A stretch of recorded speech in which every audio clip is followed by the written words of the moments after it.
ఏమి డబ్బుకు అంత పెద్ద కరువేం లేదు. నా దగ్గర కావాల్సినంత డబ్బు ఉందన్నాడు. అంటే మీ డబ్బు ఉన్నోళ్ళు అక్కడ బాత్రూమ్‌లు కడగమంటే బాత్రూమ్‌లు, గిన్నెలు కడగమంటే గిన్నెలు, కింద తుడవమంటే తుడవగలరా?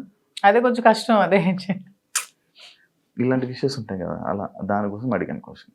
కానీ శ్రీనివాస్ గారు దాన్ని కూడా నాకు మెంటల్‌గా ప్రిపేర్ చేశారు. అంటే ఏ సిట్యుయేషన్‌లో కూడా ఇలా ఉండాలి. ఇక్కడికొచ్చాక కడిగిపిద్దామనా? నేనసలు చీపురు పట్టుకుంటేనే అతను చూడలేరు.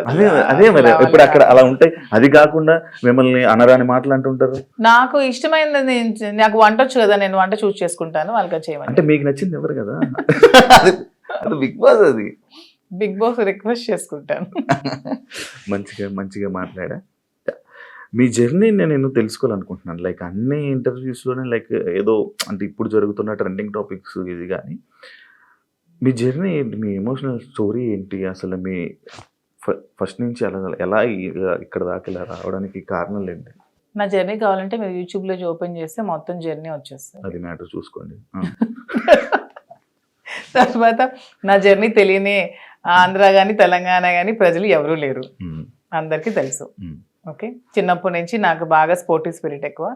నాకు మంచి లీడర్షిప్ క్వాలిటీస్ చిన్నప్పటి నుంచే, కాలేజ్ డేస్ నుంచే మంచిగా లీడర్షిప్ క్వాలిటీస్ ఉండేదాన్ని.